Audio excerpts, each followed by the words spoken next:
Yes good morning નમસ્કાર જય સ્વામિનારાયણ જય શ્રી કૃષ્ણ જય માતાજી આપ લોકોનું સૌનું સ્વાગત છે મિત્રો રામાનીસ કન્સેપ્ટ ટોકના સેશનની અંદર અને આપ સૌ જાણો છો મિત્રો આપણે દરરોજ ચર્ચા કરીએ છીએ આ ડેઈલી કરંટ અફેર્સના સેશનની અંદર દેશ અને દુનિયાની અંદર બનેલી એવી ઘટનાઓની કે જે ઘટનાઓ આપ લોકોને આવનારી તમામ સ્પર્ધાત્મક પરીક્ષા માટે ઉપયોગી સાબિત થતી હોય મિત્રો તો આજે 15મી સપ્ટેમ્બર 2020 ના આપણે કરંટ અફેર્સની શરૂઆત કરીએ છીએ શરૂઆત કરીએ એ પહેલા આપ લોકો જોશ જુસ્સા અને મોટિવેશનમાં વધારો થાય એના માટે મિત્રો આજનું મોટિવેશનલ કોર્સ લઈને આવ્યો છું તો આપ લોકો પેન પેપર લઈ અને નોટ્સ બનાવવાની તૈયારી કરી નાખો અને ત્યાં સુધી આપણે વાતો કરીએ છીએ મોટિવેશનલ કોર્સની મિત્રો અને ખાસ યાદ રાખજો મિત્રો કે આજે સેશનની આપણે ચર્ચા કરીએ છીએ અને તાજેતરમાં જે ડીવાયએસઓ નું રિઝલ્ટ આવેલું છે દાસા સાહેબે પણ ઘણી બધી વાતો કરેલી જીપીએસસી ચેરમેન સાહેબે કે પરીક્ષાઓ લેવાઈ જશે મેઇન્સ એક્ઝામિનેશન આવશે તો ક્લાસ 1 2 ની મેઇન્સ હોય તો પણ ભલે ડીવાયએસઓ મેઇન્સ હોય તો પણ ભલે અને યુપીએસસી મેઇન્સ હોય તો પણ ભલે એના માટે મેઇન્સ રિલેટેડ સેશનની પણ આપણે ધીમે ધીમે શરૂઆત કરી દીધેલી છે મિત્રો અને જેમાં ગઈકાલે એથિક્સના સિલેબસની ચર્ચા કરેલી હતી ને નાના એવા બે શબ્દ સિમ્પથી એમ્પથી એન્ટીપથી અને અપથી આ ચાર શબ્દની પણ આપણે વાતો કરેલી હતી તો જે વિદ્યાર્થીઓએ ગઈકાલના સેશન એથિક્સનું સેશન હતું મેઇન્સ માટે હતું પ્રિલિમ્સ માટે નહોતું પરંતુ મેઇન્સની અંદર શું છે એથિક્સ શું છે એને સમજાવવાનો નાનો એવો પ્રયાસ ગઈકાલે કરેલો હતો અને આ પ્રયાસ આપણે સમયાંતરે ચાલુ રાખવાના છે એટલે ચિંતા ના કરતા મિત્રો તો આજે શરૂ કરીએ આજના સેશનની અંદર કરંટ અફેર્સની વાત કરવી છે અને એ કરંટ અફેર્સની શરૂઆત કરી મિત્રો ખૂબ જ સરસ મજાના કોટ થી जब तक आप अपनी समस्याओं और असफलता का कारण दूसरों को मानते हो जब तक आप अपनी समस्याओं और असफलता का कारण दूसरों को मानते हो तब तक आप उसमें कुछ सुधार नहीं कर सकते મિત્રો આ સમજવા જેવી વસ્તુ છે કે આપણી કોઈ પણ પ્રોબ્લેમ હોય કોઈ પણ સમસ્યા હોય એ સમસ્યાનું કારણ આપણે કોકને માનતા હોય છે અને ઘણી વખત શું હોય મિત્રો કે આ દોષનો ટોપોલોજી છે ને એ આપણે હંમેશને માટે બીજા ઉપર જ ઢોળી દે છે હંમેશને માટે અને આવું મિત્રો કોમ્પિટિટિવ એક્ઝામિનેશનની તૈયારીમાં પણ જોવા મળે છે મિત્રો કે મારા મિત્રએ મને અવડે રવાડે ચડાવી દીધો મારા ફ્રેન્ડે કીધું કે આ બધું વાંચ એટલે હું ફેલ થયો નહીતર તો હું પાસ થઈ જાય આવું ઘણું બધું હશે પરંતુ મિત્રો જ્યાં સુધી આ તમારો દોષનો ટોપલો તમે બીજા ઉપર નાખશો ને ત્યાં સુધી એનું કોઈ પણ સમાધાન કે સુધારો નહીં થઈ શકે મિત્રો આ સંપૂર્ણ જવાબદારી આપણને કોઈ મુશ્કેલી આવે છે તો એની સંપૂર્ણ જવાબદારી આપણી છે મને કોઈ નિષ્ફળતા મળે છે તો નિષ્ફળતાની સંપૂર્ણ જવાબદારી જ્યાં સુધી પોતાની છે એમ નહીં સ્વીકારો ને ત્યાં સુધી સુધારો નહીં થાય મિત્રો તો જે કોઈ વસ્તુ છે જવાબદારી આપણી છે એક્સેપ્ટ કરતા શીખો અને એક્સેપ્ટ કરી લેશો ને તો સુધારો થશે તમે ખોટી બુક વાંચેલી હશે તો પણ સુધારો થઈ જશે તમે ખોટા લેક્ચર એટેન્ડ કરેલા હશે અને એક્સેપ્ટ કરી લેશો કે યસ આ લેક્ચર એટેન્ડ કરવાની મારે જરૂર નહોતી એના કારણે મારું બ્રેન વોશ થઈ ગયું હતું તો એ સુધરશે એ સુધરી જશે મિત્રો તો આવા સુધારા કરતા રહો અને તૈયારી કરતા રહો મિત્રો શરૂ કરીએ આજે 15મી સપ્ટેમ્બર હવે બે વસ્તુથી મિત્રો 15મી સપ્ટેમ્બર જે છે એ આજના દિવસની પણ વાત કરવી છે થોડી ઘણી શું કામ કારણ કે આજનો દિવસ છે ને મિત્રો એ ઇન્ટરનેશનલ ડે ફોર ડેમોક્રેસી છે યસ મિત્રો 15 સપ્ટેમ્બર જે છે એને એક તો શેના તરીકે ઓળખે છે તો કે ઇન્ટરનેશનલ ડે ફોર ડેમોક્રેસી આ યાદ રાખવાનું છે મિત્રો ઇન્ટરનેશનલ ડે ઓફ ડેમોક્રેસી શા માટે ઉજવવામાં આવે છે તો કે યુનાઇટેડ નેશન્સ ની જે જનરલ એસેમ્બલી છે આપણે ઘણી વખત ચર્ચા કરેલી છે યુનાઇટેડ નેશન્સ વિશે તો યુનાઇટેડ નેશન્સ ની જે જનરલ એસેમ્બલી છે એના દ્વારા મિત્રો 2007 થી આપણે યાદ રાખી લેજો મિત્રો 2007 થી આજનો દિવસ છે ને એને ઇન્ટરનેશનલ ડે ફોર ડેમોક્રેસી હવે ડેમોક્રેસી આવે એટલે આપ બધાને ખબર જ છે મિત્રો લોકશાહી આ ડેમોક્રેસી એટલે લોકશાહીના દિવસ તરીકે એક પર્વ તરીકે આખી દુનિયામાં ઉજવાય છે અને શા માટે મિત્રો તો કે આખા વિશ્વને ખબર છે કે લોકશાહી ભારત પણ એક લોકશાહી દેશ છે આપણે બધાને ખબર છે અને લોકશાહી માટે તો બહુ સરસ મજાની વાત કહેવાય છે કે by the people for the people of the people લોકો માટે લોકો દ્વારા અને લોકો થકી થતું કાર્ય જે છે ને એ લોકશાહીમાં થાય છે તો આ by the people for the people of the people આ સેન્ટેન્સને સાર્થક કરવા માટે મિત્રો આજનો દિવસ ઉજવાય છે શેના માટે ઇન્ટરનેશનલ ડે ફોર ડેમોક્રેસી માટે તો એક આને પણ તમારે યાદ રાખવું જોઈએ બીજી વસ્તુ જે વિદ્યાર્થીઓ આ સેશન એટેન્ડ કરે છે એની અંદર એટેન્ડ કરવા વાળા વિદ્યાર્થીઓ એન્જિનિયર્સ પણ હશે, તો એ લોકો વિચારશે સાહેબ કે અમારું કંઈક બોલો. યસ મિત્રો, તો તમારા માટે પણ કહું, આજનો દિવસ જે છે એ ભારત દેશની અંદર આપણે એન્જિનિયર, વિશ્વમાં નહીં પણ ભારતમાં આજના દિવસને એન્જિનિયર્સ ડે તરીકે ઉજવીએ છીએ. આ પણ યાદ રાખજો મિત્રો, આજના દિવસને એન્જિનિયર્સ ડે તરીકે ઉજવવામાં આવે છે. કઈ તારીખને? 15 સપ્ટેમ્બરને. હવે પ્રશ્ન થાય કે વર્લ્ડ લેવલે હોય તો ઠીક છે, પણ ભારતમાં ઉજવવામાં આવતો હોય તો આનું કારણ શું છે એ તમારે કહેવું પડે. યસ મિત્રો, અને કોની યાદમાં ઉજવવામાં આવે છે મિત્રો? ખાસ યાદ રાખજો, આ એન્જિનિયર્સ ડે જે ઉજવવામાં આવે છે, અને આ પણ પરીક્ષા માટે પણ ઉપયોગી સાબિત થશે તમને મિત્રો. શા માટે? કારણ કે આ દિવસની જે ઉજવણી કરવામાં આવે છે ને એ કોના માટે? તો તમે લોકોએ નામ સાંભળેલું હશે, એમ વિશ્વેશ્વરૈયા. એમ વિશ્વેશ્વરૈયા જે છે આ નામ તમે ઘણી વખત સાંભળેલું હશે. ભારત દેશની અંદર એન્જિનિયરિંગ ફિલ્ડની અંદર એને જે કામ કરેલા છે મિત્રો, એમ વિશ્વેશ્વરૈયા સાહેબે એન્જિનિયર પણ હતા, એક ડેમ બિલ્ડર પણ હતા, એન્જિનિયર પણ હતા, ઇકોનોમિસ્ટ પણ હતા. આવા વ્યક્તિની યાદમાં મિત્રો, અને 1861 ની અંદર 15 સપ્ટેમ્બર 1861 માં એનો જન્મ થયેલો હતો. અને એટલા માટે એના જન્મ દિવસ નિમિત્તે આજનો દિવસ છે ને મિત્રો, એને શેના તરીકે ઓળખે છે? તો કે એન્જિનિયર્સ ડે તરીકે ઉજવે છે. અને એક પણ ખાસિયત તમને કહું કે એન્જિનિયરિંગ વાળા લોકો તો ઓળખે છે, એને ભારત રત્ન પણ એવોર્ડ મળેલો છે મિત્રો. પરંતુ બીજી ખાસિયત કહું કે આ વ્યક્તિ માત્ર એન્જિનિયર નહોતા, આ વ્યક્તિ સારા અર્થશાસ્ત્રી પણ હતા. યાદ રાખી લેજો મિત્રો, એમ વિશ્વેશ્વરૈયા સાહેબ છે ઈ સારા અર્થશાસ્ત્રી પણ હતા. અને એટલું જ નહીં મિત્રો, એ 1912 થી 1918 ના સમયમાં, 1912 થી 1918 નો સમય છે ને મિત્રો, એ 12 to 18 ના સમયગાળા દરમિયાન જે મૈસૂર રાજ્ય હતું ને, જે તે વખતે, આ વાત છે મિત્રો બિફોર ઇન્ડિપેન્ડન્સ ની, બિફોર ઇન્ડિપેન્ડન્સ જ્યારે મૈસૂર નામનું રાજ્ય હતું, ત્યારે મૈસૂર રાજ્યના દિવાન પણ હતા. આ ખાસ યાદ રાખજો, મૈસૂર રાજ્યના દિવાન પણ હતા. અને એ સમયગાળામાં એને સિવિલ એન્જિનિયરિંગ ક્ષેત્રે પણ સારું એવું પ્રદાન આપેલું હતું. પોતાની જે આગવી નીતિ હતી, આર્થિક નીતિઓમાં પણ સારું પ્રદાન આપેલું હતું. એમ વિશ્વેશ્વરૈયા સાહેબે, અને અંગ્રેજોએ તો એને નાઇટહુડનો ખિતાબ પણ આપેલો હતો. એટલે સર તરીકે પણ ઓળખાતા. એટલે આ એક વિભૂતિ હતી. અને એના માનમાં હવે એક અર્થશાસ્ત્રના માણસ તરીકે મને એ પણ ખબર છે, અને મારે એ પણ વાત તમારી સામે મૂકવી છે મિત્રો, કે આ બધા જાણો છો.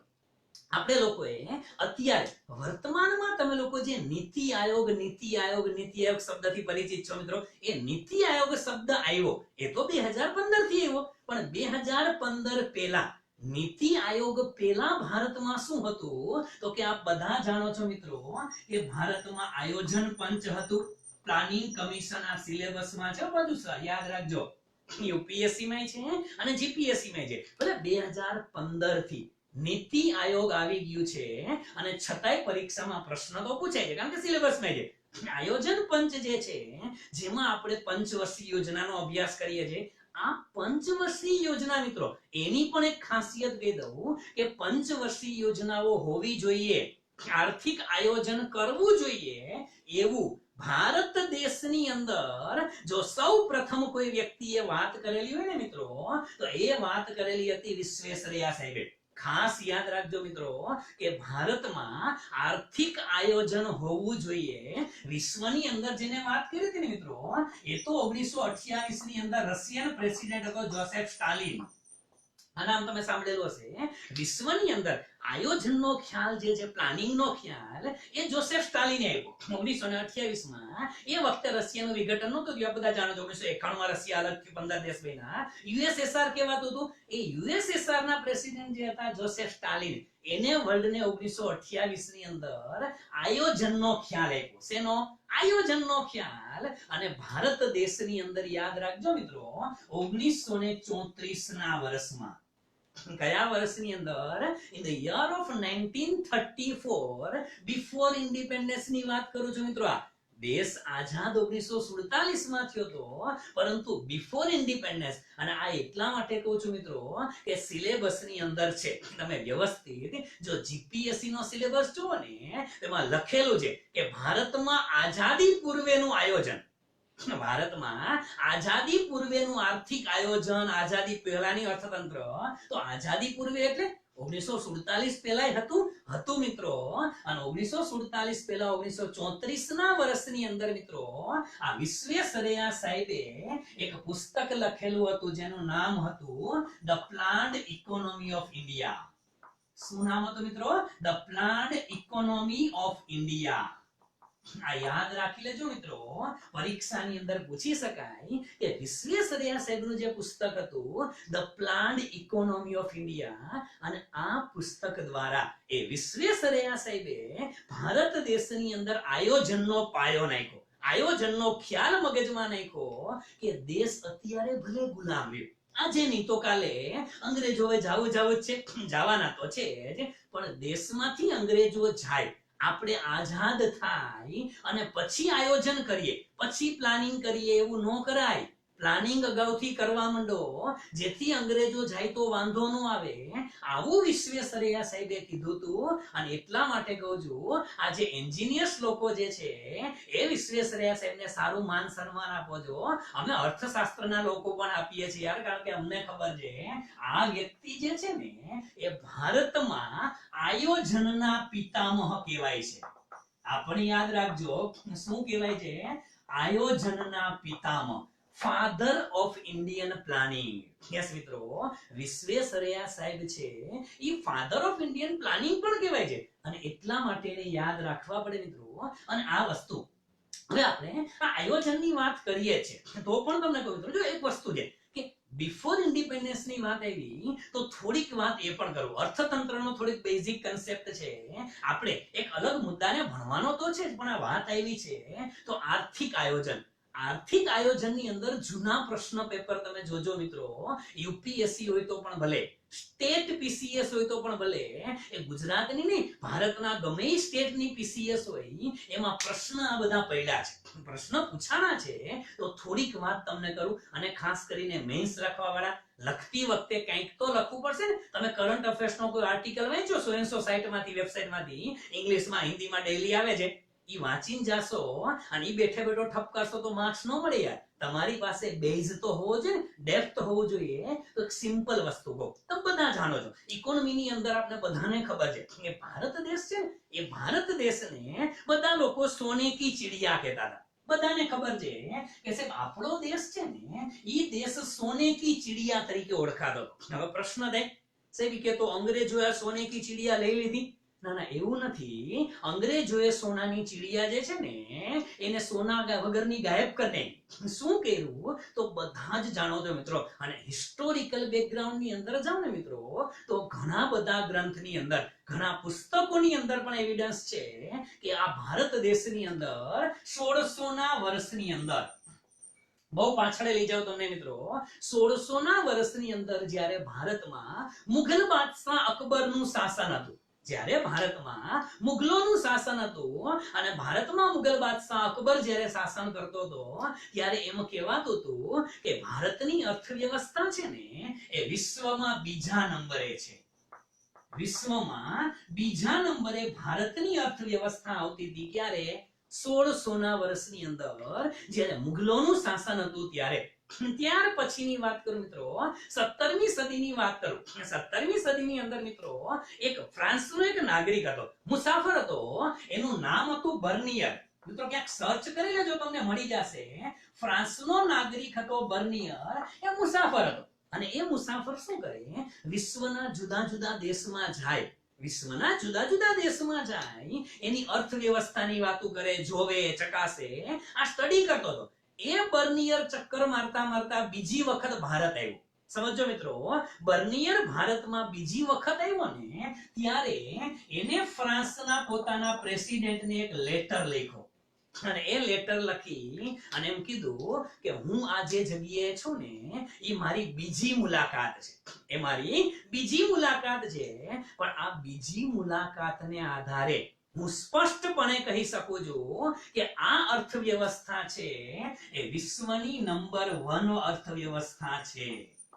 વિશ્વની નંબર 1 અર્થવ્યવસ્થા અત્યારે છે એ અહીંયા છે. અને એ વ્યક્તિ ત્યારે હતો મિત્રો, આજની તારીખે બાંગ્લાદેશનું ઢાકા છે, પણ જે તે વખતે તો ભારતમાં હતું. બાંગ્લાદેશ આઝાદી પહેલા તો બધું ભારતમાં હતું, પૂર્વ પાકિસ્તાન તો હતું નહીં. અને પછી 71 માં બાંગ્લાદેશ થયો, બધા જાણો છો. પણ એ વખતે અહીંયા ઢાકામાં ઉભા એમ કહે છે કે અહીંયા પુષ્કળ પ્રમાણમાં લોકો ખેતીવાડી કરે છે, શાકભાજીની ખેતી થાય છે, અનાજની ખેતી થાય છે. પુષ્કળ પ્રમાણમાં લોકો અહીંયા તો મત્સ્ય ઉદ્યોગ પણ સારો છે, કારણ કે બંગાળની ખાડી હતી. મત્સ્ય ઉદ્યોગ પણ લોકો સારો કરે છે, લોકો પશુપાલન કરે છે, ઢોર ઢાંખર રાખે છે, અને દૂધ ઉદ્યોગ પણ સારો એવો ચાલે છે. અને વિશ્વમાં ક્યાંય નથી મળતું ને એવું રેશમનું કાપડ, આ મલમલનું કાપડ જે છે અહીંયા મળે છે. આ બધા જાણો છો. આજની તારીખે પણ ઢાકાનું મલમલ જે છે એ તો વર્લ્ડ ફેમસ છે. ત્યારે ઢાકા ભારતમાં હતું બિફોર ઇન્ડિપેન્ડન્સ. આ બર્નિયરે કીધું કે આ અર્થવ્યવસ્થા વિશ્વની સૌથી નંબર 1 અર્થવ્યવસ્થા છે. શું કામ? કારણ કે રાજમહેલથી લઈ અને દરિયા સુધી મિત્રો, આ ગંગાની જે નહેરો હતી ને એ 17મી સદીની અંદર ત્યાં હતી. ગંગાની નહેરો દ્વારા સિંચાઈની સુવિધા ખેડૂતોને ત્યારે મળતી હતી મિત્રો. 17મી સદીની વાત છે. આ ગંગાની નહેરો હતી, સિંચાઈની સુવિધા હતી. આ અર્થવ્યવસ્થા ભારત દેશની હતી. અને એ અર્થવ્યવસ્થા તૂટવાની શરૂઆત ક્યારે થઈ મિત્રો? તો આપ બધા જાણો છો કે ઇતિહાસ ગવાજે 1765 ના વર્ષની અંદર જ્યારે અંગ્રેજોને સૌપ્રથમ ભારતમાંથી આ જમીન મહેસૂલ ઉઘરાવવાનો પરવાનો મળ્યો. અને આ પરવાનો મળ્યો એટલું નહીં, 1765 માં પરવાનો મળ્યો અને 1800 આવતા એટલે કે 35 વર્ષની અંદર તો દેશની અર્થવ્યવસ્થા પાડી દીધી, તોડી નાખી હતી અર્થવ્યવસ્થા મિત્રો. શું કામ? કારણ કે એ લોકો જમીન મહેસૂલ કેવું ઉઘરાવતા બધા જાણો છો. અને જમીન મહેસૂલનો ઉપયોગ કરતા શેના માટે? કાં તો યુદ્ધ લડવા માટે કરે, અને કાં બ્રિટનની તિજોરી ભરવા. એને જમીન મહેસૂલથી ભારતનું ડેવલપમેન્ટ ક્યાં કરવું હતું? નહોતું કરવું મિત્રો. આ બધી પરિસ્થિતિને લીધે અંગ્રેજો ભારતની અંદર ટકી શક્યા. બીજી વસ્તુ પણ હતી મિત્રો. અને આ તો ઠીક છે, કિતાબોની અંદર લખેલું છે, ગ્રંથની અંદર લખેલું છે કે અકબરની વાત છે, બર્નિયરનો પત્ર લખેલો છે ફ્રાન્સના પ્રેસિડેન્ટને, એ પણ અવેલેબલ છે. પરંતુ અંગ્રેજોની અંદર જ બ્રિટનનો પોતે બ્રિટિશ ઇન્ડિયાનો જે વાઇસરોય હતો મિત્રો, એનું નામ હતું વિક્ટર એલેક્ઝાન્ડર. આ પણ યાદ રાખજો મિત્રો, બ્રિટિશ વાઇસરોય હતા વિક્ટર એલેક્ઝાન્ડર. એને 1894 માં કીધેલું હતું. કોને? વિક્ટર એલેક્ઝાન્ડરે. વિક્ટર એલેક્ઝાન્ડરે 1894 માં કીધેલું હતું. અને બ્રિટિશ વાઇસરોય હતો, એને એમ કીધેલું હતું કે ભારત છે ને, ભારત એ અમારા સામ્રાજ્યની ધુરી છે, પીવોટ છે, અમારા સામ્રાજ્યની ધરી છે. કદાચ અમારા સામ્રાજ્યમાંથી, બ્રિટનમાંથી એકાદું રાજ્ય ઓછું થઈ જાય ને તો અમને કાંઈ ફરક ન પડે. સમજો મિત્રો, આ એલેક્ઝાન્ડરના શબ્દ છે, વિક્ટર એલેક્ઝાન્ડર બ્રિટિશ વાઇસરોય હતો, એના શબ્દ કે અમારા બ્રિટનમાંથી એકાદું રાજ્ય ઓછું થઈ જાય ને તો અમને કાંઈ ફરક નહીં પડે, પરંતુ ભારત જો અમારા હાથમાંથી વયું ગયું તો અમે પાયમાલ થઈ જશું, અમે જીવતા નહીં રહી શકીએ, અમારા સામ્રાજ્યનો સૂર્યાસ્ત થઈ જશે. સમજો મિત્રો, આ બ્રિટનના શબ્દ હતા, એના વાઇસરોયના શબ્દ કે જો ભારત અમારા હાથમાંથી વહી જાય તો અમારા સામ્રાજ્યનો સૂર્યાસ્ત નક્કી જ છે. આ રિયાલિટી હતી. આ ભારત દેશ હતો. અને એ દેશની અંદર પરિસ્થિતિ અંગ્રેજો ગયા ત્યારે કેવી હતી? પરંતુ આજે વાત કરી છે ને, વિશ્વેશ્વરૈયા સાહેબ જેવા લોકો હતા, એને ભારતમાં આયોજનનો ખ્યાલ આપી અને દેશ ગુલામ હતો. અને ગુલામી વખતે પણ મિત્રો જેવું તેવું નતું. આપણા દેશની ખાસિયત તો એવી હતી કે ભારત દેશની અંદર આ બધા જાણો છો 1907 ના વર્ષમાં 1907 ના વર્ષમાં એટલે આઝાદીના 40 વર્ષ પહેલા 1907 ના વર્ષની અંદર ભારતમાં ટિસ્કોની સ્થાપના થઈ હતી. Tata iron and steel company limited, આ જમશેદજી ટાટાએ પોતાની કંપની નાખી દીધી હતી અને અંગ્રેજો સામે બાથ ભીડી હતી અને એને કીધું હતું કે ભુરિયાઓ, એક બાજુ તમારી ઈસ્ટ ઇન્ડિયા કંપની કામ કરે, એલેક્ઝાન્ડર ગ્રુપ કામ કરે, અને એક બાજુ આપણે ટિસ્કો છે, આપણે જોઈએ છે. મિત્રો, અંગ્રેજોને ઇકોનોમિકલી ચેલેન્જ આપવા વાળા પણ હતા હો. અને એટલું જ નહીં મિત્રો, આખું વિશ્વ 1929-30 ની મહામંદીમાં વિશ્વ આખું ડૂબી ગયું હતું. બ્રિટન ડૂબી ગયું હતું. કોઈ પાસે પૈસા નહોતા. બ્રિટિશરો ભારતમાંથી જહાજ ભરી ભરી અને સોનું બ્રિટનમાં લઈ ગયા મિત્રો. અને એ વખતે બ્રિટિશરો પાસે, અંગ્રેજો પાસે પૈસા નહોતા. એ વખતે ભારતનો એક વ્યક્તિ સિંગલ હેન્ડેડલી એ પોતાની એરલાઇન્સ શરૂ કરવા જઈ રહ્યો હતો. અને મિત્રો 1932 ની અંદર આપ બધા જાણો છો, ટાટા એરલાઇન્સ ની સ્થાપના થઈ. એ જીઆરડી ટાટા જ્યારે અંગ્રેજો પાસે રેલવેના પાટાના પૈસા નહોતા ને, એ વખતે ભારતના સાહસિકે મિત્રો ટાટા એરલાઇન્સ શરૂ કરી. ભારત જેવું તેવું તો છે જ નહીં. ગમે એવી પરિસ્થિતિમાંથી આપણે બહાર નીકળવાના. અને આ પ્લાનિંગના કારણે, આ બધી જ વસ્તુ થઈ હતી પ્લાનિંગના કારણે. અને ભારતમાં ખરેખર તમને કહું ને મિત્રો, તો પ્લાનિંગ આવ્યું છે ક્યાંથી? તો કે 1934 માં વિશ્વેશ્વરૈયા સાહેબનું પુસ્તક હતું the planned economy of India થી ભારતમાં પ્લાનિંગ આવેલું છે. અને પ્લાનિંગની વાત કરી, તમારા સિલેબસમાં પણ આ બધા મુદ્દા છે. બધી વસ્તુ સિલેબસમાં છે. બિફોર ઇન્ડિપેન્ડન્સ ભારતની અર્થવ્યવસ્થા, તો પ્લાનિંગમાં થોડીક વાતો આજે કરી નાખું અને પછી નવા મુદ્દા ઉપર આપણે જઈએ મિત્રો. ઠીક છે? ઓકે. 1934 માં આ મુદ્દાને આયોજન પંચ સુધી આપણે લઈ જઈએ. 1934 ની અંદર વિશ્વેશ્વરૈયા સાહેબે કીધું કે the planned economy of India નામનું પુસ્તક બહાર પાડ્યું અને આયોજનનો ખ્યાલ આપ્યો. એટલે વિશ્વેશ્વરૈયા સાહેબને ફાધર ઓફ ઇન્ડિયન પ્લાનિંગ કહેવાય છે. તો સાહેબ પછી કઈ થયું કે ન થયું? થયું મિત્રો. એ જ વર્ષે 1934 માં, વર્ષ યાદ ન રહીએ તો ચિંતા ન કરતા, પણ આ હાયરાર્કી યાદ રાખજો, કારણ કે પરીક્ષામાં પૂછાણું છે. 1934 ના વર્ષમાં મિત્રો ફિક્કી નામની સંસ્થા હજી આજે પણ કાર્યરત છે, આપ બધા જાણો છો. આ ફિક્કી નામની સંસ્થા એટલે મિત્રો federation of Indian chamber of commerce and industry. શું છે મિત્રો? Federation of Indian chamber of commerce and industry. એ સંસ્થા દ્વારા એના ચેરમેન હતા મિત્રો એમ.એન. સરકાર. આજે સરકાર, એ સરકાર દ્વારા એના ચેરમેન એમ.એન. સરકાર દ્વારા પણ વાત કરી કે દેશ આઝાદ થાય ત્યાં સુધી રાહ જોઈ શકાય એમ નથી, તો દેશની અંદર આયોજન તો થવું જ જોઈએ. આવી વાત કોને કરી? તો કે ફિક્કીના ચેરમેન સાહેબે પણ કરી. એના પ્રેસિડેન્ટ હતા, એ ફિક્કીના પ્રેસિડેન્ટે પણ આ બધી વાત કરી નાખી મિત્રો. તો આ વસ્તુ છે. એન.આર. સરકાર એના પ્રેસિડેન્ટ હતા. એને 1934 માં કીધું. ધીમે ધીમે મિત્રો 3-4 વર્ષ તો વયા ગયા. દેશની અંદર આયોજનની વાતો થતી હતી. પ્લાનિંગ બિફોર ઇન્ડિપેન્ડન્સ અમલમાં આવવાનું હતું. 1934 નું વર્ષ આવ્યું, સોરી 1938. 1938 ની અંદર મિત્રો આપ બધા જાણો છો કે 1938 ના વર્ષની અંદર ભારતની જે નેશનલ કોંગ્રેસ હતી, ભારતની રાષ્ટ્રીય કોંગ્રેસ, અને એ રાષ્ટ્રીય કોંગ્રેસના પ્રેસિડેન્ટ હતા મિત્રો સુભાષચંદ્ર બોઝ. આ સુભાષચંદ્ર બોઝ અને એક સિવિલ સર્વન્ટ, આઝાદ હિન્દ ફૌજની રચના કરનારો વ્યક્તિ, જેને સિવિલ સર્વિસીસ પણ પાસ કરેલી હતી, બધા જાણો છો.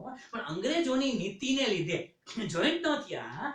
આવા સુભાષચંદ્ર બોઝ જે તે વખતે રાષ્ટ્રીય કોંગ્રેસના પ્રેસિડેન્ટ હતા, વિદ્વાન વ્યક્તિ હતા. અને આપ જાણો છો, કદાચ કોઈ સુભાષચંદ્ર બોઝની જે ડોક્યુમેન્ટરી પિક્ચર ના જોઈ ને, જિંદગીમાં જોઈ લેજો મિત્રો કે આ સુભાષ બાબુ શું ચીજ હતી.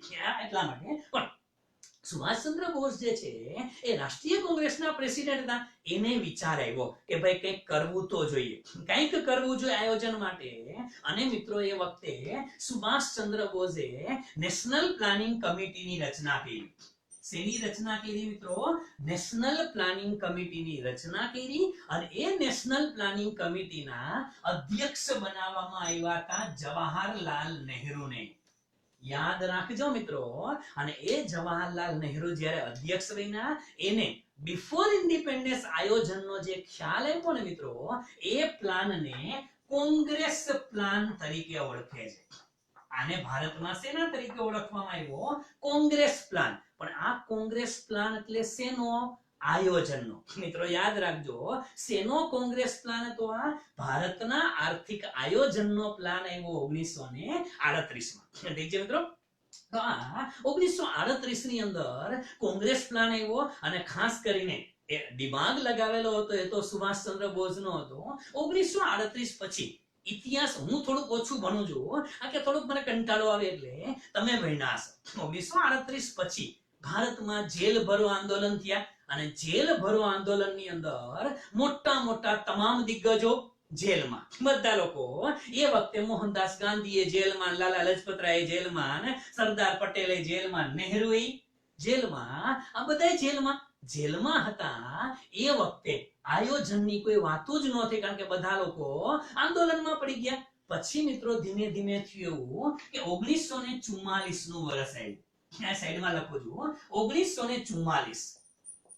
આ 1944 ના વર્ષની અંદર મિત્રો ખાસ યાદ રાખજો, 1944 ની અંદર બોમ્બે ની અંદર આવેલા 8 ઉદ્યોગપતિઓ, આને યાદ રાખશું મિત્રો કે બોમ્બેના 8 ઉદ્યોગપતિઓએ એક પ્લાન આપ્યો. અને આ જે પ્લાન આપ્યો ને, શેના માટે? ભારતના આર્થિક વિકાસની રૂપરેખા, આવું નામ હતું. શું નામ હતું? ભારતના આર્થિક વિકાસની રૂપરેખા. એ બોમ્બેના 8 ઉદ્યોગપતિઓએ આપેલો પ્લાન હતો. કોને આપેલો હતો? 8 ઉદ્યોગપતિઓએ. એટલા માટે આ લાંબુ નામ હતું ને, ભારતના આર્થિક વિકાસની રૂપરેખા. આ લાંબુ નામ બોલવામાં ફાવે નહીં, એટલે આપણે લોકોએ એનું નામ શું કરી નાખ્યું? બોમ્બે પ્લાન. શું કરી દીધું? બોમ્બે પ્લાન. આ શેનો પ્લાન હતો મિત્રો? આયોજન માટે. આ તમે જે આયોજન પંચ ને પંચવર્ષીય યોજના ભણી ગયા ને, એની પહેલા આ બધી માથાકૂટ થઈ હતી. આમાંથી પંચવર્ષીય યોજના આવે છે ભાઈ. એમનેમ કે કોઈના દિમાગમાં આવી ગયું, ઓકે મોગેમ્બો ખુશુવા અને ડાયરેક્ટ શરૂ થઈ ગયું? ના થાય ભલા.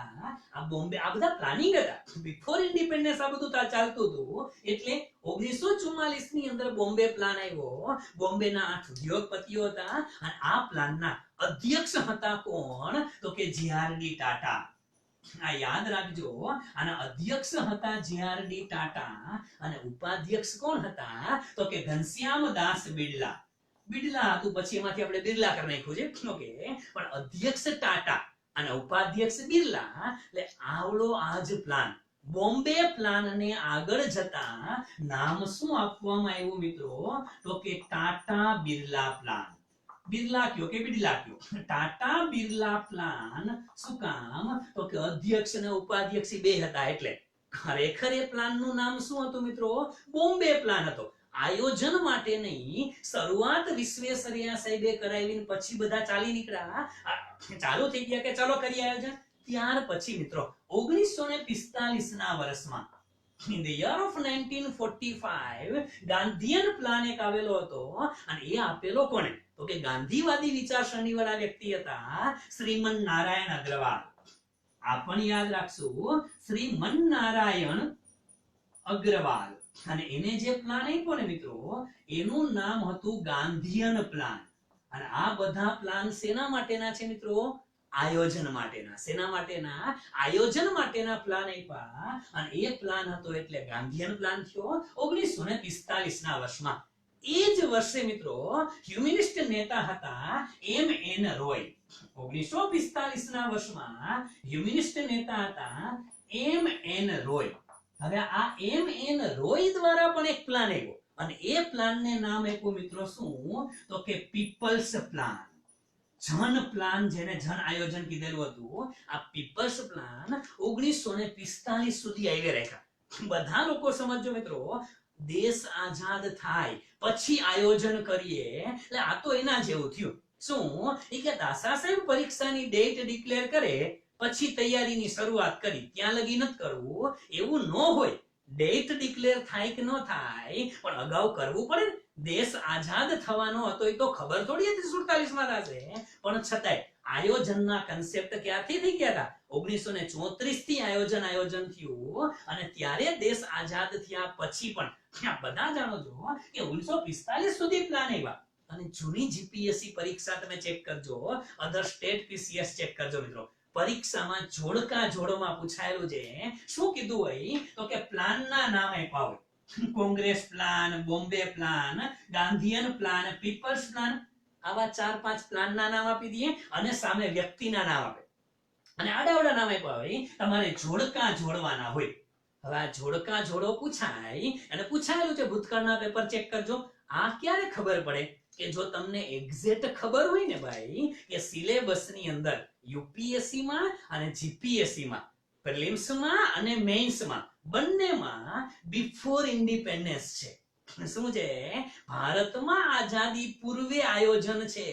સિલેબસમાં લખીને આપ્યું છે પહેલી જ લાઈનમાં, તો ખબર હોવી જોઈએ. અને આપણે લોકો આ બધું ભૂલી જાય અને આપણે તો શું શરૂઆત કરીએ અને હવે તો સાલું આયોજન જ ભૂલી ગયા છે બધાય. નહીતર એ છોકરા શરૂઆત ક્યાંથી કરતા ખબર છે? મોટા ભાગે શરૂઆત થાય ઈ કે 15મી માર્ચ 1950 ભારતમાં આયોજન પંચની રચના થઈ. આ બધા ખબર.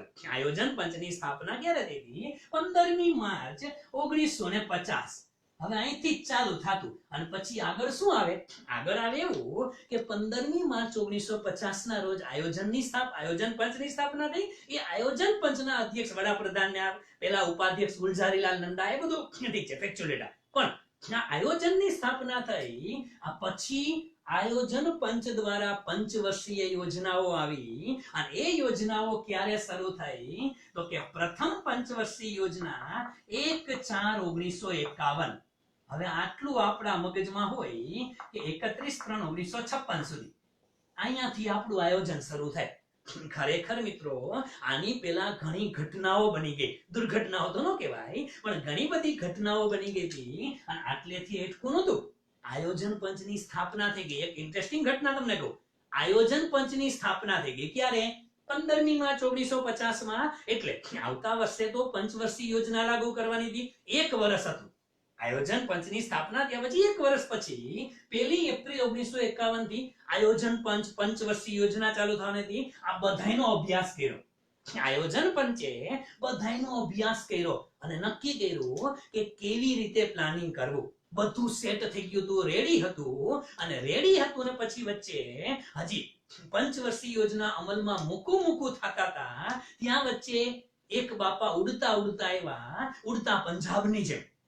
અને એ વ્યક્તિનું નામ હતું મિત્રો જયપ્રકાશ નારાયણ.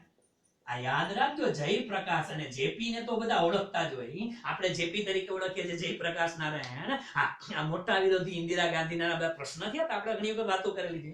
પણ જયપ્રકાશ ઉડતા આવ્યા. જવાહરને કીધું, આ કેના તો મિત્ર હતા.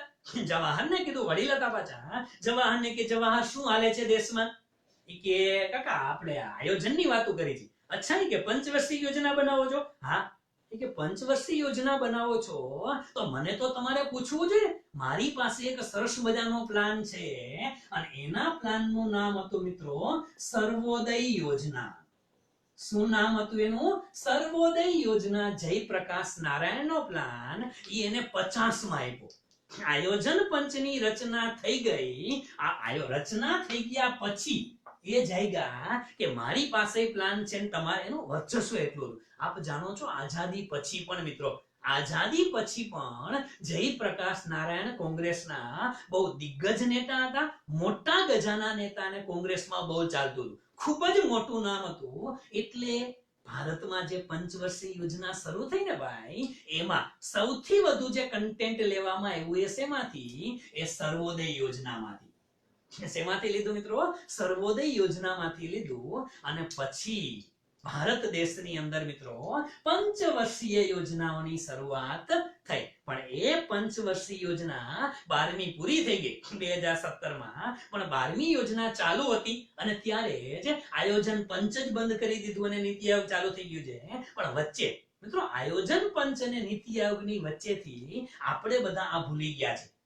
બિફોર ઇન્ડિપેન્ડન્સ પણ આવી બાબતો હતી. હવે આ બેઝ ખબર નથી. જેને આ અર્થતંત્રની અંદર આ ક્રાઇટેરિયા જ ખબર નથી, એ વિદ્યાર્થી મેન્સ ની અંદર આન્સર રાઇટિંગ કરવા જતો હોય તો તમે ખુદ વિચારો કે તમે આન્સર રાઇટિંગ ની અંદર આવું કશું નહીં લખી શકો. પણ જેને ખબર છે આ બધી વસ્તુ જે જાણે છે એ મેન્સના આન્સર રાઇટિંગમાં ક્યાંક એકાદા શબ્દનો ઉલ્લેખ કરે ને આમાંથી તો પણ ફાયદો થાય. અને પ્રિલિમ્સમાં તો બટ ઓબિયસ છે, સીધા જ ક્વેશ્ચન આવેલા છે. સર્વોદય યોજના પણ પૂછાયેલી છે, તો આ તમને ખબર હોવી જોઈએ. મૂળ મુદ્દો કહું મિત્રો, આ વાત બધી આવી ક્યાંથી? આ વિશ્વેશ્વરૈયા સાહેબ માંથી આવી. બટ ઓબિયસ છે યાર, આજનો જન્મદિવસ છે, ભારત રત્ન હોય આજના નામ પરથી એન્જિનિયર્સ ડે ઉજવાય છે. પરંતુ મારે તો તમને એ પણ કહેવું હતું કે એ માત્ર એન્જિનિયર નહોતા યાર, એ સારા એવા અર્થશાસ્ત્રી પણ હતા. અને એના પરિણામે ભારતમાં આયોજનની શરૂઆત પણ થઈ હતી. તો આજના દિવસે એને યાદ કરીએ એટલું નહીં, એના માનમાં એક સરસ મજાનો ટોપિક પણ સમજાવાઈ ગયો કે જેને ઘણા સમયથી હું વિચારતો હતો કે ઇકોનોમીની અંદર ભારતનું આયોજન કોક દિવસ સમજાવવું છે. પંચવર્ષીય યોજના સમજાવી છે, પણ પંચવર્ષીય યોજના તો મિત્રો 2-3 લેક્ચરનું કામ છે, એ અડધી કલાકમાં પૂરી નહીં થાય. પણ અત્યારે આટલી વસ્તુ સુધી આપણે રાખીએ કે હવે બિફોર ઇન્ડિપેન્ડન્સ ભારતમાં આયોજન કેવું હતું એ તમને લોકોને ખબર પડી જવી જોઈએ. ઠીક છે મિત્રો? ઓકે, મુખ્ય મુદ્દા ઉપર આપણે આવતા રહી, પણ આ વસ્તુ યાદ રાખી લેજો, નોટ્સ બનાવી લેજો. પ્રિલિમ્સ ની અંદર પણ પ્રશ્ન આના પૂછાયેલા જ છે. ઠીક છે મિત્રો? આગળ વધીએ. અગત્યનો ન્યૂઝ જે છે મિત્રો એ હમણાં તાજેતરની અંદર મિત્રો, અને આમે ગુજરાત છે ને મિત્રો, જીપીએસસી વાળા વિદ્યાર્થીઓ તો ખાસ જોજો. યુપીએસસી ને કામનું તો છે જો, એવું નથી યુપીએસસી માં છે ગુજરાતનું ન પૂછે. કામ ગુજરાત શું ભારતમાં નથી આવતું યાર? ગુજરાતનું પૂછાય જ. અને અગત્યની વસ્તુ છે અત્યારે તાજેતરની અંદર મિત્રો, તમને ખબર હોય તો 2 દિવસ પહેલા રેન્કિંગ ઓફ સ્ટેટ્સ 2019 બહાર પડ્યું. અને શેના માટે રેન્કિંગ ઓફ સ્ટેટ્સ મિત્રો? તો કે on support to startup ecosystem. કોના માટે? On support to startup ecosystem. આના માટે ખાસ યાદ રાખજો મિત્રો, આ રેન્ક બહાર પડ્યો છે. કયો? Ranking of state on support to startup ecosystem નો જે રેન્ક છે, જે ઇન્ડેક્સ બહાર પડ્યો છે, આ ઇન્ડેક્સ મિત્રો યાદ રાખજો સેકન્ડ ટાઈમ જ બહાર પડ્યો છે. આ ઇન્ડેક્સ જે છે 2019 માટે બહાર પડ્યો છે. ગયા વર્ષ માટે સેકન્ડ એડિશન છે આ ઇન્ડેક્સ ની. એ પણ તમારા મગજમાં હોવી જોઈએ.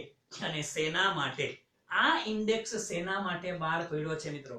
તો કે ભારતના જે રાજ્ય છે, ભારતના રાજ્યની અંદર સ્ટાર્ટઅપ જે છે, નવા સ્ટાર્ટઅપ જે થાય છે, એ સ્ટાર્ટઅપ ને સહાય કરવામાં, સ્ટાર્ટઅપ ને પ્રોત્સાહન આપવામાં, સ્ટાર્ટઅપ ઊભા કરવામાં કયા રાજ્યો સૌથી વધુ સક્રિય છે?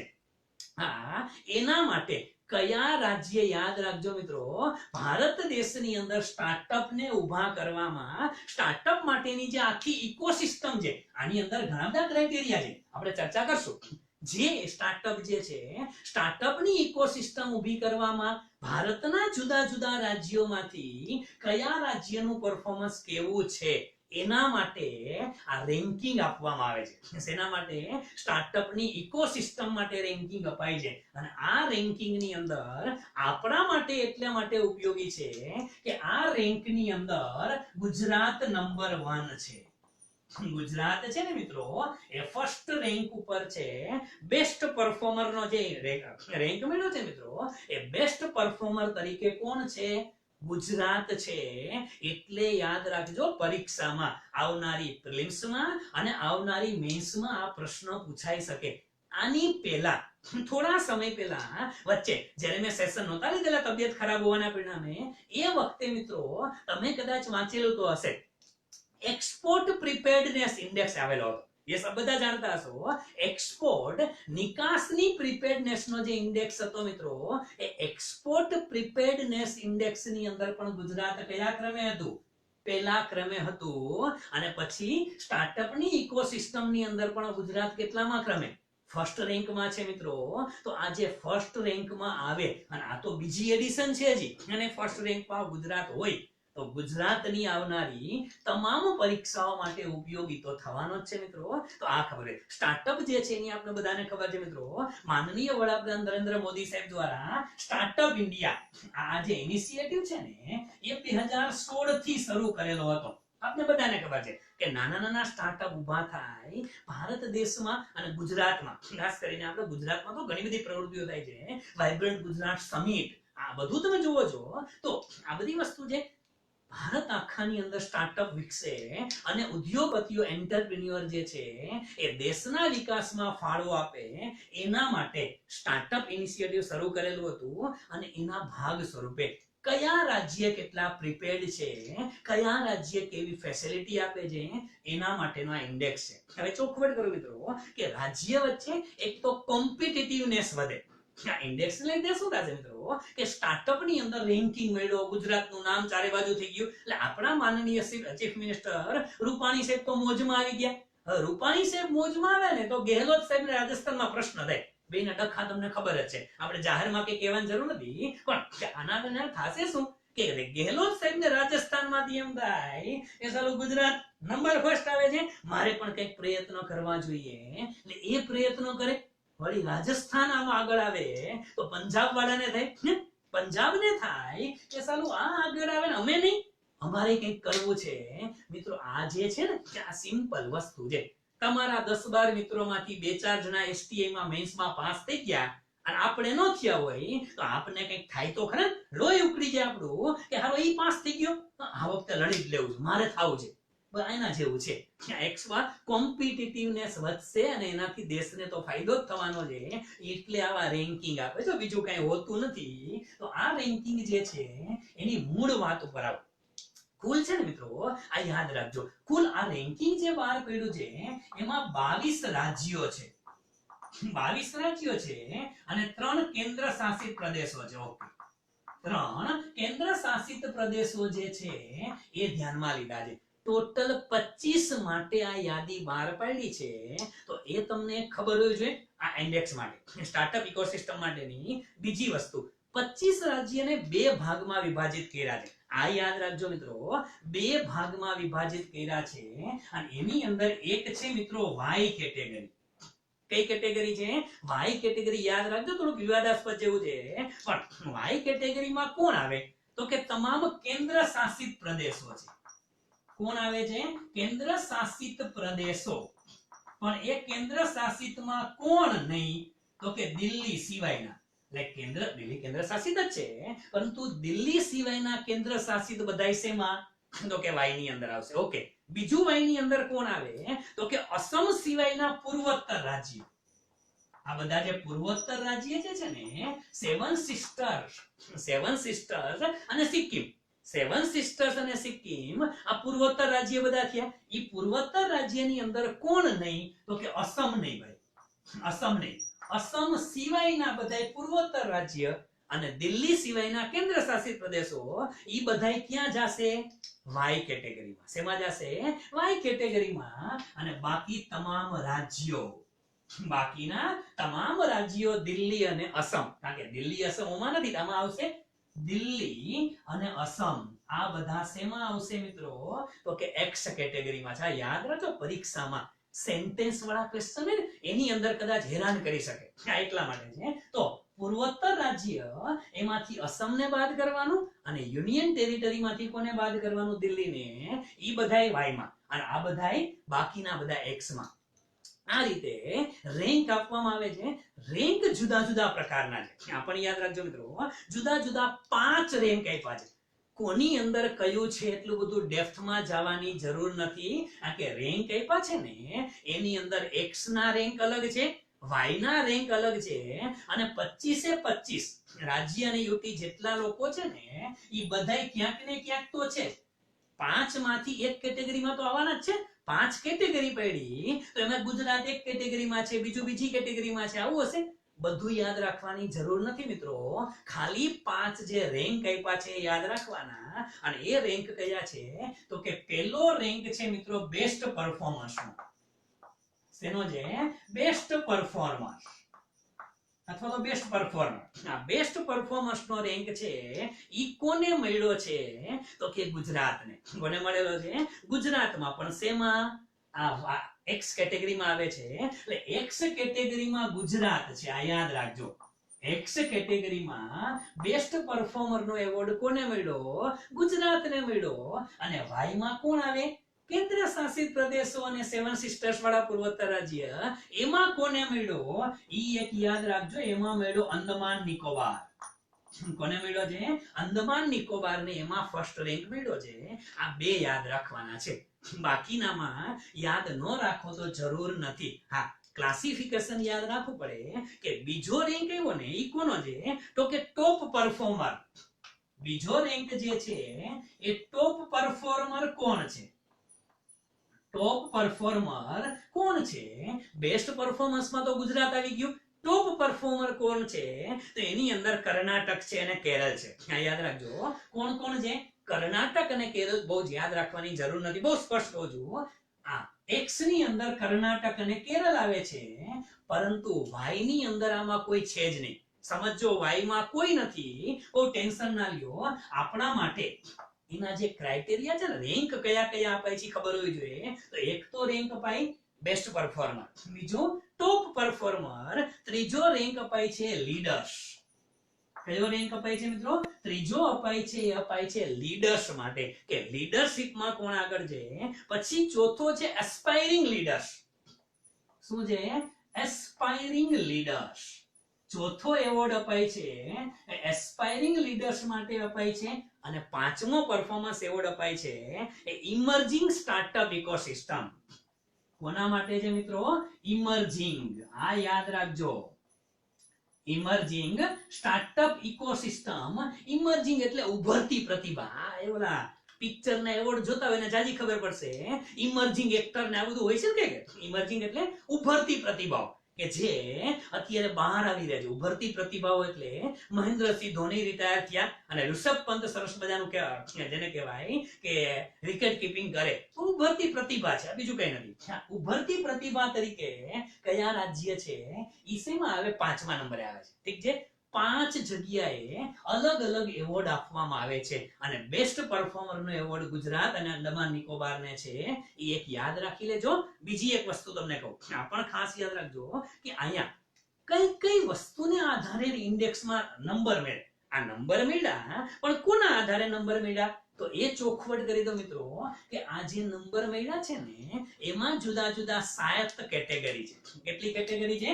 7 કેટેગરી છે. There are 7 categories. There are 7 categories. આ 7 કેટેગરી છે અને 7 કેટેગરીના ટોટલ 30 પોઈન્ટ છે. કેટલા? 30 એક્શન પોઈન્ટ છે. 7 કેટેગરી અને 30 એક્શન પોઈન્ટ. એના આધારે રેન્ક અપાય છે. ઈ 7 કેટેગરી કઈ યાદ રાખવી ફરજિયાત છે. ફરજિયાત જ છે, કારણ કે પરીક્ષાની અંદર આ પૂછી શકાય. કઈ 7 કેટેગરી છે? પહેલી કેટેગરી છે મિત્રો ઇન્સ્ટિટ્યુશનલ સપોર્ટ. જે તે રાજ્યને સારો રેન્ક ક્યારે મળે કે એ રાજ્યને ઇન્સ્ટિટ્યુશનલ સપોર્ટ કેટલો મળે છે. આ પહેલી કેટેગરી છે. કઈ છે? Institutional support. જે તે રાજ્ય દ્વારા ઇન્સ્ટિટ્યુશનલ સપોર્ટ કેટલો મળે છે એને રેન્ક સારો મળવાનો છે. બટ ઓબ્વિયસ છે મિત્રો, આ પહેલો ક્રાઇટેરિયા છે. ત્યાર પછી બીજો ક્રાઇટેરિયા છે મિત્રો ઇઝિંગ કમ્પ્લાયન્સીસ. શું છે? ઇઝિંગ કમ્પ્લાયન્સ. ઇઝિંગ કમ્પ્લાયન્સ એટલે કમ્પ્લાયન્સ અનુસરણ. કેટલું અનુસરણ જે છે, અનુપાલન ટૂંકમાં ગુજરાતી ભાષામાં તમે કહો, અનુપાલન કેટલું સરળ છે. કોઈ પણ રાજ્યની અંદર તમે સ્ટાર્ટઅપ ઊભા કરો છો તો સ્ટાર્ટઅપ માટેના નીતિ નિયમો જે છે એનું અનુપાલન કેટલું સરળ છે. એ જેટલું અનુપાલન સરળ હોય એટલો તમારો રેન્ક કેવો જશે? ઊંચો જવાનો છે. તો ઇઝિંગ કમ્પ્લાયન્સ છે, સરળ અનુપાલન ગુજરાતી ભાષામાં, એને બીજો ક્રાઇટેરિયા છે. ત્રીજો ક્રાઇટેરિયા છે મિત્રો relaxation in public procurement norms. આ ખાસ યાદ રાખજો. ત્રીજો શું છે? રિલેક્સેશન. શેની અંદર relaxation? In public procurement. In public procurement norms.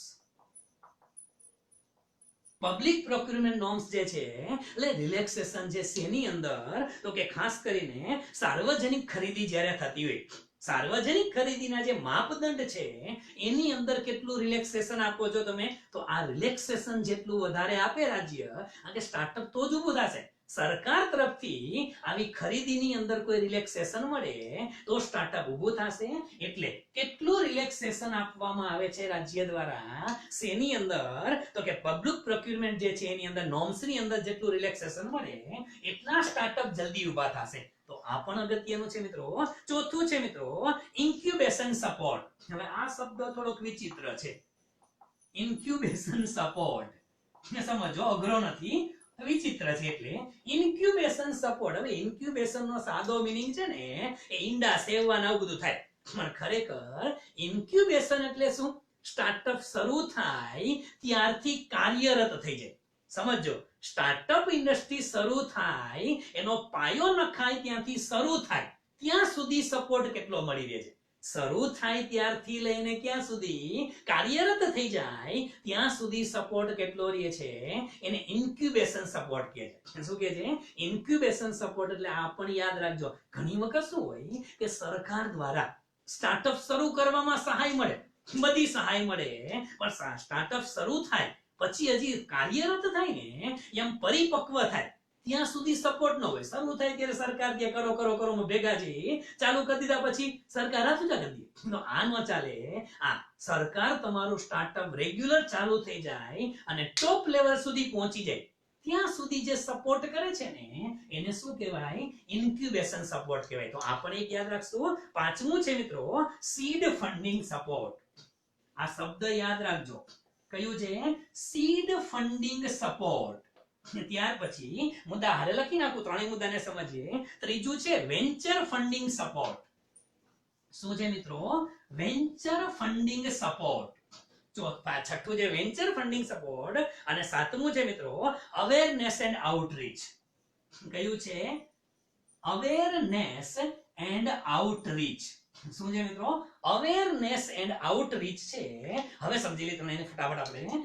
Seed funding support એટલે શું? ભાઈ સીડ ફંડિંગ કોને કહેવાય? આ ઇકોનોમીની એક નાની એવી ટર્મ છે, ખબર જ નથી હોતી ઘણાને. સીડ ફંડિંગ એટલે કોઈ પણ સ્ટાર્ટઅપ શરૂ થાય ને, સ્ટાર્ટઅપ શરૂ થાય ત્યારે શરૂઆતમાં કેટલું ફંડ આપો છો? કારણ કે સ્ટાર્ટઅપ શરૂ કરવું છે, મારે બિઝનેસ શરૂ કરવો છે, મારે પોતાની યુનિવર્સિટી નાખવી છે, સ્ટાર્ટઅપ કરવું છે, પણ પૈસા હોવા જોઈએ યાર. પૈસા નથી તો શરૂઆતમાં મને બિઝનેસ કે સ્ટાર્ટઅપ શરૂ કરવા કેટલું ફંડ મળે છે રાજ્યમાંથી, રાજ્યની સંસ્થાઓમાંથી? એ શું કહેવાય?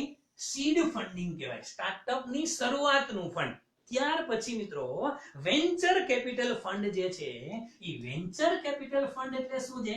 વેન્ચર ફંડિંગ એટલે ધંધો ચાલુ તો થઈ ગયો, કારખાનું બારખાનું નાખી દીધું, શેડ નાખી દીધું, હવે માલ સામાન લેવો છે, ઇન્વેન્ટરીના પૈસા નથી, રોજબરોજના મજૂરોને ચૂકવવાના પૈસા નથી, તો તમને વર્કિંગ કેપિટલ તરીકે કેટલો સપોર્ટ મળે છે?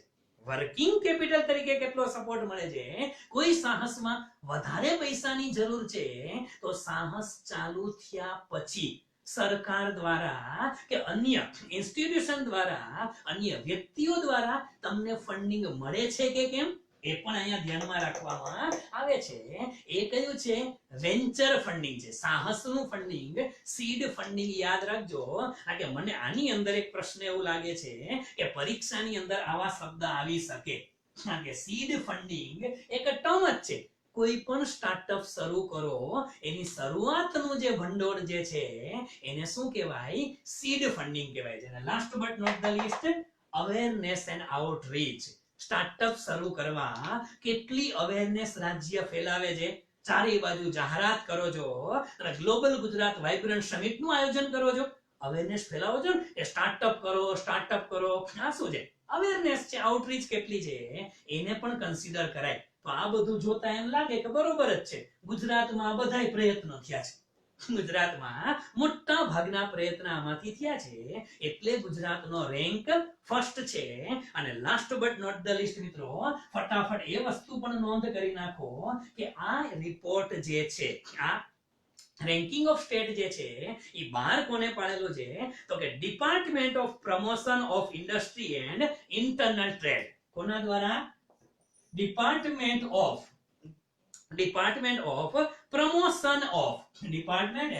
promotion of industry and internal trade, DPIIT. DPIIT દ્વારા, અને આ પાછું ખબર હોય છે કે DPIIT આ ડિપાર્ટમેન્ટ આવે શેમાં સાહેબ તો કે આ ડિપાર્ટમેન્ટ શેમાં આવે તો કે મિનિસ્ટ્રી ઓફ કોમર્સ અને ઇન્ડસ્ટ્રીમાં આવે. ઈ પાછું યાદ રાખજો, શેમાં આવે? મિનિસ્ટ્રી ઓફ કોમર્સ અને ઇન્ડસ્ટ્રીમાં. આટલી વસ્તુ તમારા માટે અગત્યની છે મિત્રો. આ ઇન્ડેક્સ માટે ઘણી બધી ઇન્ડેક્સની વાત પણ કરી શકાય, સમય થતો આવે છે. તો આજના સેશનને આપણે અહીંયા સુધી અટકાવી દેશું. ન્યૂઝ તો ઘણા બધા છે, કારણ કે ગઈકાલને બાકી હતા થોડા ઘણા ન્યૂઝ, પણ ચિંતા ના કરો, સમયાંતરે લેતા જશું. પણ એક અર્થતંત્રની અંદર બિફોર ઇન્ડિપેન્ડન્સ પ્લાનિંગ કેવું હતું એ કન્સેપ્ટ જે આપણે શરૂઆતમાં લીધો ને મિત્રો, એ ખૂબ જ ઇમ્પોર્ટન્ટ છે. અને આ તો બટ ઓબ્વિયસ છે. ઠીક છે, અહીંયા સુધી રાખીએ. ફરી પાછા નવા સેશન સાથે આવતીકાલે ફરી પાછા મળશું. ત્યાં સુધી રજા આપશો. આપ લોકોનો દિવસ શુભ રહે મિત્રો. Have a nice day to all of you. અને અંતે મિત્રો, જય ભારત, જય હિન્દ, જય જય ગરવી ગુજરાત, જય જય ગરવી Gujarat. Thank you very much friends.